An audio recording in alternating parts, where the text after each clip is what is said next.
කොහොමද ඉතින් ඔයාලට සාදරයෙන් පිළිගන්නවා නවල් බයි බිග් ගයිස් YouTube channel එකට. ආදරයට ආදරය කරන තාරුණ්‍ය ආදරණීයන්ට වගේම හරි ආදරයෙන් ජීවිතේ බෙදා ගන්න ආදරණීය සිත් ඇති සියල්ලන්ටම එක් වී රස විඳින්න ආදරණීය නවකතාවක් ගෙනාවා. එන්න ආදරයෙන් වැළඳ ගන්න. ආදරණීය අමායා. කතාව ආරම්භ කිරීමට මත්තෙන් ඔයාලා හැමෝම නවල් බයි බිග් ගයිස් YouTube channel එකට like කර subscribe කරන්න. සීතල නත්තලේ ඈත කඳු අතරින් ගලා එන සුළඟත් එක්ක තවත් සීතලට ගුලි වී නිදන්නට සිතුනද පුරුදු ලෙස අම්මාගේ කටහඬ අඩනින්දෙන් මාහට ඇසුණි. අමායා අමායා නැගිටින්න. තවමත් පාන්දර 5:30 වූ අතර මෙතරම් කලින් ඇහැරවන්නේ මන්දයි මාහට සිතුණි. ඇයි අම්මා තාම 6ටවත් නැහෙනේ. ඒකට කමක් නෑ. නැගිටින්න. අයියෝ මගේ නිවාඩුව ඉවරයිද?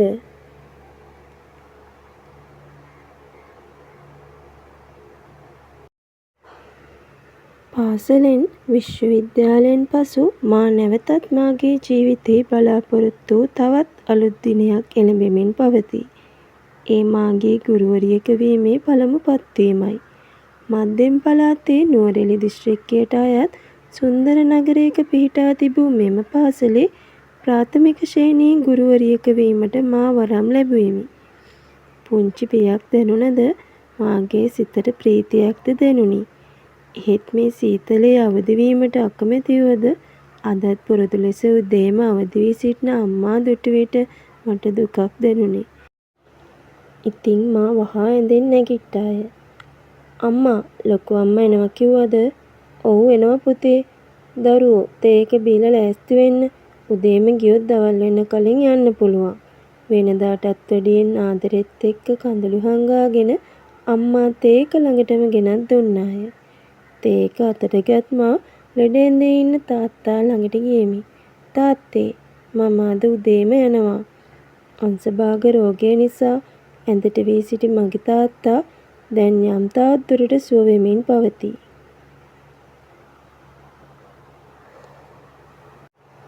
පුංචි කල මා අත්ඇඟිලිවලට ශක්තියක් වූ ඔහු අද මෙසේ සිටින විට දරාගත නොහැකි දුකක් දැනේ.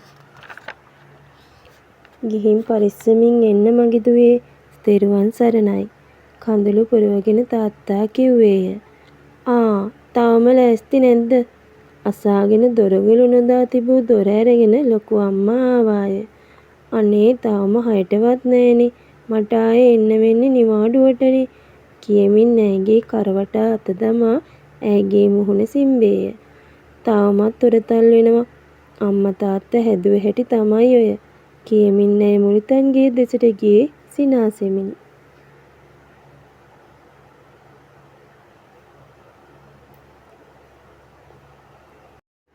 අම්මා හැදූ කිරිබත් කෑ අපි 7:30 වන විට ගෙදරින් පිටත් විය. සුළු මොහොතක් නිහඬියාව මැද ගමන් කළ මා ලොකු අම්මාගේ බෙලෙක් කටහඬට දිගැස්සුණාය. ලොකු අම්මා හිත හොඳ ගැහැණියක් වුවද ඇයගේ අතරක් නොමැති කියවීම නිසා බෙලෙක් කටා ලෙස නමක් බැඳී ඇත. ඩ්‍රයිවර් මහත්තයා මේ වැස්සත් එක්ක ගමන් යන්න හරිම අමාරුයි. නින්දත් යනවා. කොහෙන් හරි නැවතුවොත් හොඳ නැද්ද? කෝපි එකක් බොන්න. අයියෝ නෝනා දැන් කී තැනක නැවතුවද? දැන් නම් එක පිම්මට ගියොත් තමා. නැත්තම් හවස් වෙනකම්ම යන්න වෙයි. නෝනා ටිකක් නිදා ගන්න. මාත් ඔව් කියන්න වගේ කියුණි. ලොකු අම්මාගේ රැව් බැල්මට හසුවීමට පෙර මා බිම බලා ගතිමි. කෙතරම් කීවත් ලොකු අම්මා කියවූ අතර අම්මා නිශ්ශබ්දව ගියාය. සීතල පොද වැස්සත් එක්ක රෝස ගස් යායකින් පුංචි ගුරු පාරක් දිගේ ගමන් කළ අපි ඈත කෙළවරේ පිහිටි විශාල මාලිගාවක් වැනි වලව්ව ළඟ නැවතුණි. අම්මා කලින් ඇවිත් තිබූ නිසා ඇයට නුහුරු ගතියක් පෙනුනේ නැත.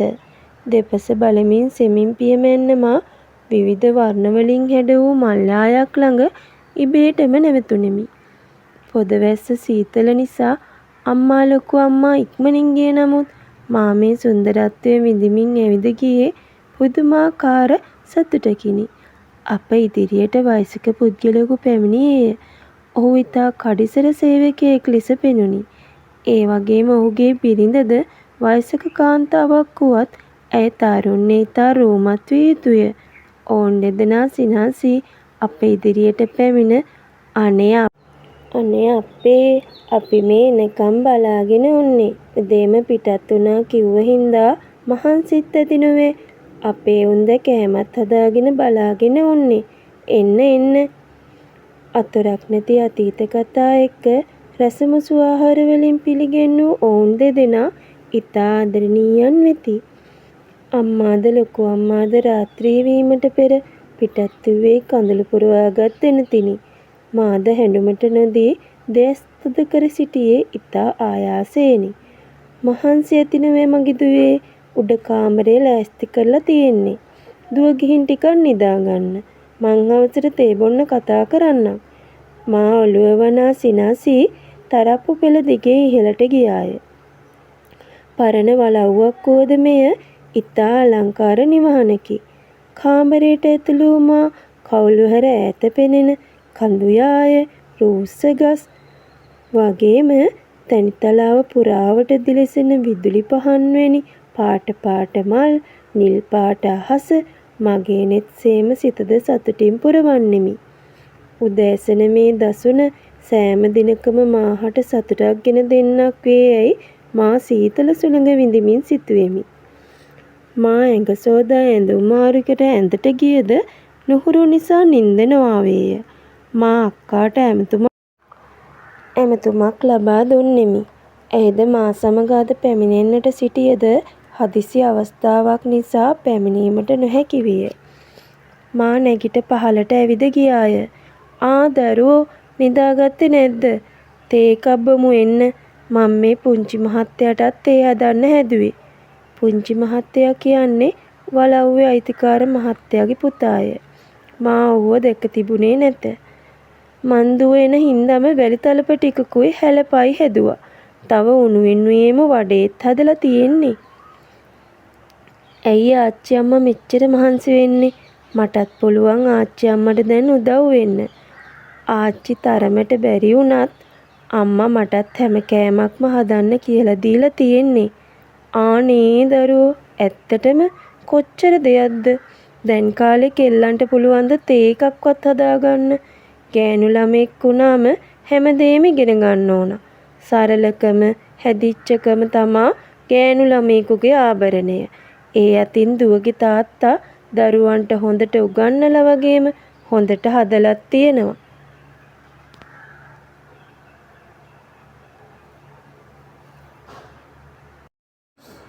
මට පුළුවන් දුවටත් එක්ක කෑම ටික හදන්න. දුව ආපු වැඩේ කරගන්න. විමල් මහත්තයා ඒ කාලේ දුවටයි දුවගේ අක්කටයි උගන්වන්න මහන්සි වෙච්ච හැටි මන් නොදන්න වෙයි. අපේ ලොකු මහත්තයා දන්නවා විමල් මහත්තයා අවංකවම තමයි රස්සාව කළේ කියලා. විමල් මහත්තයා අසනීප වුණාට පස්සේ මේව බලාගන්න හරියන කෙනෙක් ආවේ නෑ. ඔක්කොම හොරු. ඊට පස්සේ ලොකු මහත්තයාත් රට ගියා. පුංචි මහත්තයා තේරෝපෙ ගිහින් ආවට වතුවල වැඩ බලන්නේ. ඉස්පිරිතාලෙට ගිහින් ලෙඩ්ඩු බලලා එනවා. ඊට පස්සේ කාමරේ අස්සෙම තමයි. ඒ වුණත් මම ගෙදර හිටියත් අම්මට උදව් කරන එකේ මට පුළුවන් වෙලාවට මාත් තාච්චිට උදව් කරන්නම්. ලොකු මහත්තයා දුවව අපේම දරුවෙක් වගේ බලාගන්න කිව්වා. පුංචි මහත්තයා දුවව දැක්කේ නෑ මගේ හිතේ. ලොකු මහත්තයා කියන්න ඇති.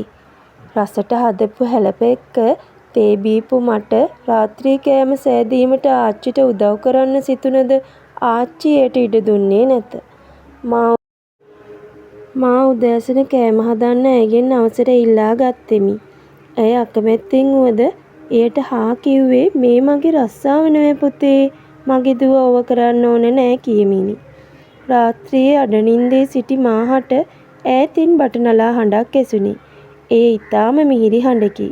එහෙත් එහි සෝකීරාවයක්ද දැනෙයි. එහෙත් ඒ ඊටාම මිහිරිය. ඒ මිහිරි හඬට මා නැලවිලි ගීයක් මෙන් නින්දට වැටුණි. උදෑසන අවදි වූ මා මුළු තැන් ගෙට යන විටත් ආච්චි නැගිට සිටියාය. මොනවද හදන්නේ ආච්චි? මේ තියෙන්නේ පුංචි මහත්තයා කන කෑම තමයි. මං ඕවා සතියට බෙදාගෙන ඉන්නේ. අද සඳුදා. ඒ හින්දා කිරිබතුයි කට්ට සම්බෝලයි කිරිමාළුවකුයි හදලා ගත්තම ඇති. මං ඒක හදලා ගන්නම් ආච්චි. දුවට පුළුවන්ද? ඔව් පුළුවන් ආච්චි. අම්මා මට බනීද දන්නේ නෑ පුතේ. අනේ නෑ ආච්චි. අම්මා කියලාමයි එව්වේ. ආච්චිට උයන පියන වැඩවලට උදව් කරන්න කියලා. ඔව් ඒ කාලෙත් අම්මා හරිම හොඳයි. අම්මා ඔය ඇදිලා ගියේ වයසට නෙවෙයි පුතේ. තාත්තා ලෙඩ වුණ එක ගැන හිතලමයි. අම්මා ඒ කාලේ අස හැඩකාරී. දුව වගේමයි. උදෑසන ආහාර සාදා මාද ලෑස්ති වුනෙමි. අද මා ගුරුවරියක ලෙස පාසලට යන පළමු දිනයයි. සාරිය ඇඳ එහි හැඩවැඩ බැලුවේ මා ඉතා ආසාවෙනි. ඇත්තටම මට මාවම ලස්සනට පෙනුනි. මා පහළට එන විට ආච්චි කෑම මේසේ ලෑස්ති කර තිබුණි. දුවගේ ලස්සන ඇස්වහක් නම් වදින්න හොඳ නෑ. සීයා කීවේ සිනාසෙමිනි. ඒ එක්කම උඩුමහලේ සිට වේගයෙන් දිවෙන පුංචි මහත්තයා දුටුවේ මා එවිටය. ඔහු විතා කඩවසම් තරුණයෙකි. කැරලි හිසකෙස් ඇති ඔහු මුහුණේ තේජාන්විතව රැවුල වවා තිබුණි. ඔහුගේ දෑස් දිලිසුනේය. ඔහු වහා පැමිණ මේසේ කෙළවර හිඳගත්තේය. අද හොඳටම බඩගිනි ආච්චි අම්මා. මොනවද හැදුවේ? ෂා කිරිබත් හදලා හොඳයි ඒක. අද මොකෝ මේ ලොකු වෙනසක්. හරිම රසයිනේ. රසට හදලා. අනේ පුංචි මහත්තයා මම නෙවෙයි කෑම ටික හැදුවේ. මේ දෙරිවි නෙවෙයි. කවුද මේ? අලුතින් ගත්තද? ඔහු මා දෙස නොබලාම ඇසුවේය. අනේ නෑ මහත්තයා. ලොකු මහත්තයා කිව්වේ නැද්ද? මේ අර උඩහා තේවත්ත බලාගත්තු විමල් මහත්තයාගේ බාල කෙලී නෙවෙයි. එහෙමද? මට අප්පච්චි කියන්න ඇති. මතක තිබුණේ නෑ. කොහොමත් තාච්චිට පහසුයි කෙනෙක් ගත්තු එක. කෑම ටික හොඳයි. එකවුන්ටන්ට් මහත්තයා ආවම මෙයාට කීයක්ද ඕන බල්ලා ගණන් කතා කරගන්නකෝ. එහෙම කිව්ව ඔහු නැගිට පිටත් වී ගියේ දවල්ට කෑම තියන්න එපා ආච්චි අම්මා කියමිනි. ආච්චි සීයා කියා කතා කරාට ඔහු විතා ආඩම්බරකාරයෙකි. කුඩා කල කිව්ව පුරුද්දට කියනවා වන්නට පුළුවන්. ඔහු කිව් දේ අසා හිතට දුකක් දැනුණද? සල්ලිකාර මිනිස්සු හිත් පිත් නැති මිනිස්සු වැනිය. මා කොහොමත් ඔහුට දාසියක් වැනිය. මා එය අමතක කර දැමීමි. අනේ පුතේ ඕවා හිතන්න එපා. පුංචි මහත්තයා අම්මන් නැතුව හැදුන දරුවනේ. අනේ නෑ සීයේ මම හිතුවේ නෑ. මං සිනාසී දොර ළඟට යන විට ආච්චි මල් දැමූ වතුරු වීදුරුවක් රැගෙන ඉදිරියට ආවේය. අද දුවගේ පළවෙනි දවසනේ. හැමදේම සාර්ථක වෙන්න ඕනේ. මගේ ඇස් වලින් සතුටු කඳුලක් ඇටුනි. මට තාත්තා අම්මා අක්කා මතක් කිය. මා ආච්චි සීයාගේ දෙපා වැඳ ගුරු පාර දිගේ පාසල වෙත ගමන් කළෙමි. රෝස ගස් දෙපස වැටුන මල් වලින් සැරසුණු ගුරු පාර පුරා වේන ලද ගෙත්තමක් ලෙස පෙනුනි. සීත සුළඟ කුරුළු නාදය මට මාවම අමතක කළෙමි. එකම එක බස් රථයක් වලව්ව හන්දියේ සිට පාසල වෙත තිබුණද මෙහි සුන්දරත්වය විඳිමින් මා ඇවිද ගියාය. පාසල තුල කාලය ගෙවුනේ මාද නොදැනීමය. සවස බස් රථය වලව්ව හන්දිය වෙත පැමිණ මා පෙර පරිදිම ඇවිද ආවාය. ආච්චි අම්මා සෑදූ දවල් කෑම කා සවස් කාලයේ පුරාවටම මල්යාය පුරා ඇවිද්දෙමි. පුංචි මහත්තයා පැමිණ සිටියද රාත්‍රී ආහාර ගැනීමට පැමිණියේ නැති අතර කෑම මේසය අස්කර අපි නිදාගත්තෙමු. මුළු සතිය පුරාම මෙසේ ගත වූ අතර සිකුරාදා සවස මා අම්මා තාත්තා බලන්න ගමේ ගියාය. ඒ දින දෙක මා සේම අම්මාද තාත්තාද ගත කළ ආදරණීය දිනයන් විය. නැවත මා ඉරිදා උදේම පැමිණියාය. මහන්සියත් සමග ඉක්මනින් නින්දට ගියද මා පෙරසේම බටනලා නාදය ඇසුනි.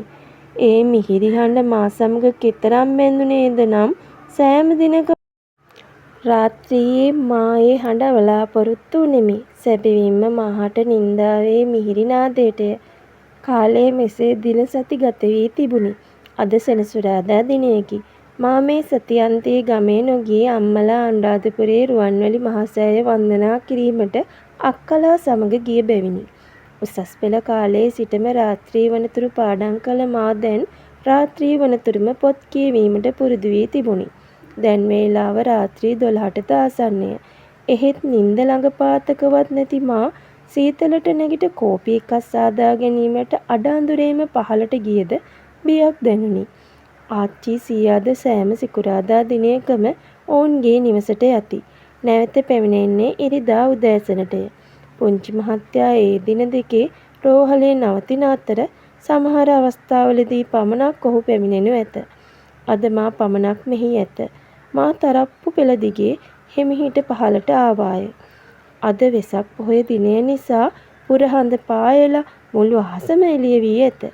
ඒ එළිය කවුළු අතරින් වැටි පහන් දැල්ලුවාසේ පෙනේ. මා ඒ එළිය ඔස්සේ මුළුතැන්ගේ දෙසට ගියද මාගේ දෙසවනට ඒ මිහිරි හඬ නැවත ඇසුනි. ඒ මා සෑම දිනයකම නලවන්නා වූ මිහිරි හඬය. මාහට එය ළඟින්ම ඇසේ. ඒ හඬට වශී වූ මා ඒ හඬ එන දෙසට නොදෙනීම ගමන් කළෙමි.